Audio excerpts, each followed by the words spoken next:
ಪ್ರತಿ ವರ್ಷ ಜೂನ್ ಮೊದಲ ವಾರದಲ್ಲಿ ನೈಋತ್ಯ ಮುಂಗಾರು ಕೇರಳಕ್ಕೆ ಪ್ರವೇಶ ಪಡೆಯುತ್ತೆ.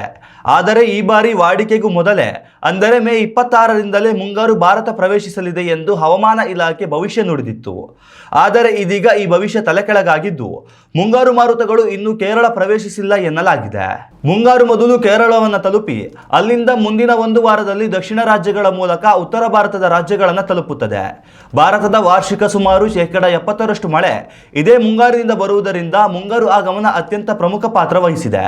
ಸದ್ಯಕ್ಕೆ ದೊರಕಿರುವ ಹವಾಮಾನ ಮುನ್ಸೂಚನೆ ಪ್ರಕಾರ ಜೂನ್ ಮೊದಲ ವಾರದಲ್ಲಿ ಮುಂಗಾರು ಕೇರಳಕ್ಕೆ ಅಧಿಕೃತ ಪ್ರವೇಶ ಪಡೆಯಲಿದೆ ಎನ್ನಲಾಗಿದೆ. ಸದ್ಯ ಕರ್ನಾಟಕ, ಕೇರಳ ಸೇರಿದಂತೆ ದಕ್ಷಿಣ ಭಾರತದಲ್ಲಿ ಸೂರ್ಯನ ಪ್ರಖರತೆ ಮಿತಿ ಮೀರಿದ್ದು ಮಳೆಗಾಲ ಯಾವಾಗ ಆರಂಭಗೊಳ್ಳುತ್ತದೆ ಎಂದು ಈ ಭಾಗದ ಜನರು ಕಾಯುತ್ತಿದ್ದಾರೆ. ಸದ್ಯ ಕೇರಳದ ವಿವಿಧೆಡೆಯಲ್ಲಿ ಭಾರಿ ಮಳೆಯಾಗುತ್ತಿದೆ. ಅಲ್ಲಲ್ಲಿ ಯೆಲ್ಲೋ ಅಲರ್ಟ್ ಕೂಡ ಘೋಷಣೆಯಾಗಿದೆ.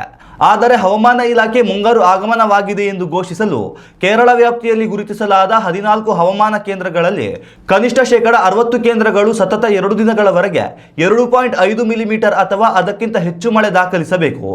ಇದರೊಂದಿಗೆ ನಿರ್ದಿಷ್ಟ ಗಾಳಿ ಮತ್ತು ಮೋಡದ ಹೊದಿಕೆಯ ಮಿತಿಗಳನ್ನು ಪೂರೈಸಿರಬೇಕು.